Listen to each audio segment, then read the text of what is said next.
कि देखो वास्तव में पुण्य पाप इससे पता चलता है। पूछो कैसे? कितने अयोग्य आदमी योग्य पदों पर बैठे रहते हैं, ख्याल में है कि नहीं है? और कितने योग्य आदमी नीचे बेचारे चपरासीगिरी करते रहते हैं। और वो आदमी वहां से वहां पहुंच गया जिसकी कोई मतलब नहीं थी, तो 100% पुण्य है। ख्याल में है ना? क्योंकि अगर मेहनत से ही पहुंचता तो फिर ये पहुंचना चाहिए, मेहनत तो इसने ज्यादा करी। पकड़ में है कि नहीं है? और वो वहां पे रह रहा है, मजे से रह, जो भी आपको मजे शब्द बोलना है बोलो, वहां पे वास्तव में ये है कि इसका है पुण्य का उदय पूर्व का। अब वो दिखता तो नहीं है, लेकिन समझ में आता है कि है। देखो हम तुम्हें कितना पुण्य का उदय समझाएं। जब जीव का पुण्य का उदय चलता है भाई साहब, जनता खिलाफ होते हुए भी अंत में वोट उसे दे देती है। और कभी कभी पाप का उदय आता है, कोई नेता बहुत बढ़िया काम करता है बेचारा, लेकिन जनता उसे इस बात से उतार देती है कि बहुत राज कर लिया। अब ये एक तर्क है, एक तर्क यही है जनता, क्योंकि आपको अंदर खाने पता नहीं जनता कैसी है। जनता किसी का सुख ज्यादा देर बर्दाश्त नहीं कर सकती।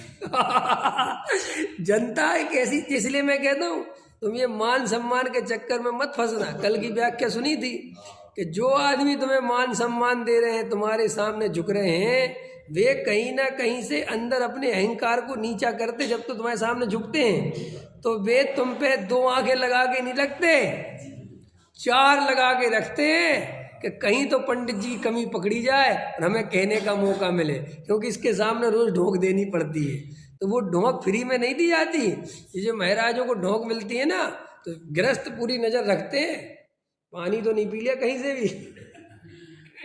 समझ में आ गई ना? कमंडल में हमने जितना भरा था उतना ही भरा है कि नहीं?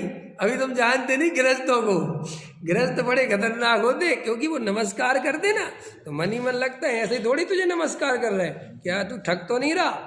ख्याल में है ना? तो नजर रखते। अब वो नजर रखते हैं तो वो बेचारा उस सम्मान के चक्कर में वो कुछ करना भी चाहे तो समाज की जो 12 आंखें है ना, ये लगी रहती है उसमें चारों तरफ। बिल्कुल है, सीबीआई क्या नजर रखेगी जो समाज नजर रखती है, ख्याल में? और वो जरा सा दिख गया तो वो देखो उसकी वो सारे इतने सारे गुण थे और जरा सा एक गुण दिख गया तो वे सारे गुणों को रखता है एक तरफ और कहता मैदान में आ, तू तो बड़ा पंडित बना फिरता है। देखो कितने जल्दी वो हो गया कि भैया एक ही तो गुण था, बेचारे में गुण तो अनंत के होंगे, बहुत नमस्कार लिया इसने मेरा। अंदर समझ में आया? आप समझे ना? ये हाँ तो सुनो तो मैं किस अपेक्षा कह रहा हूँ, मैं इस अपेक्षा कह रहा हूँ कि जनता तुम्हें मुफ्त में समर्पण नहीं देती। तो वैसे ही मत समझ रहा, तो वो नेता है ना, नेता, तो अब वो नेता जनता देखती है काम तो बहुत बढ़िया करना, लेकिन 10 साल से नेता है, अब नहीं, अब किसी और को बनाओ। अब ये कोई उत्तर थोड़ी हुआ, जब काम बढ़िया कर रहा है, अच्छा कर दो, कि भैया ये ही उदय है। जब उदय जीव के पलटते हैं, देखो तुम्हें और बताता हूँ ताकि उदय समझ में आ जाए। जी क्रिकेटर होते हैं, ये जब नए नए क्रिकेटर बनते हैं तब इनको इतना ज्ञान नहीं होता, अनुभव नहीं होता माने, और इतने बढ़िया बढ़िया खेलते हैं, सेंचुरी पे सेंचुरी ठोकते चले आते हैं और एकदम अखबारों में एकदम हवा में आ जाते, एकदम ऐसा लगता है भैया कहाँ से कहाँ पहुँच गया।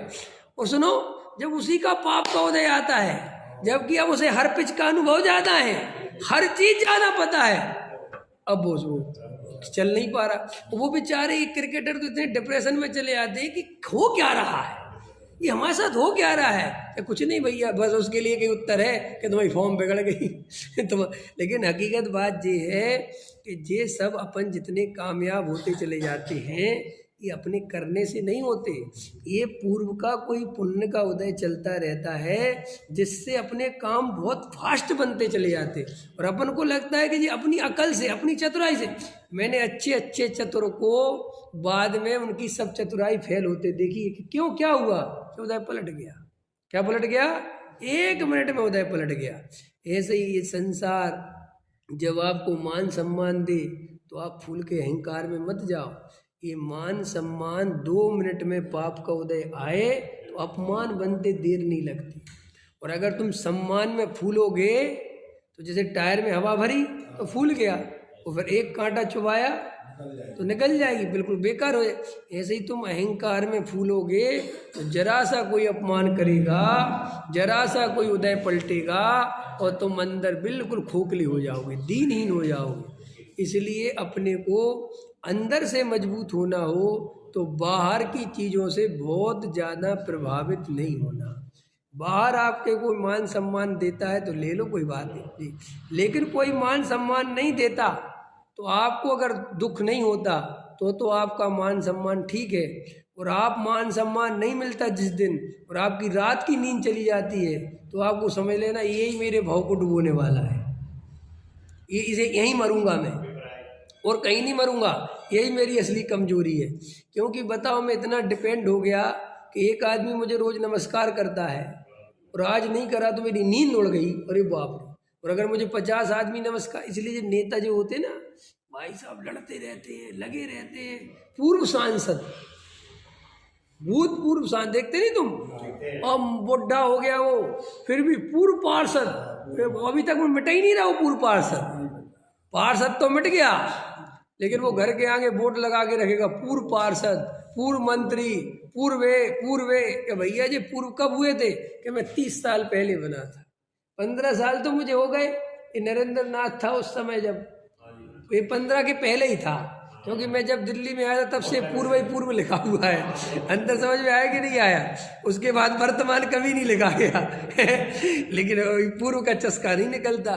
भैया आपको नहीं पता, ये जैसे लिखा ना पराधीन सपने सुख नाही, लिखा ना भैया, ये पराधीनता एक चीज में नहीं है, ये समाज की सेवा, ये समाज का मेवा, इस समाज की प्रशंसा, इससे ज्यादा पराधीन चीज दुनिया में कोई दूसरी नहीं है।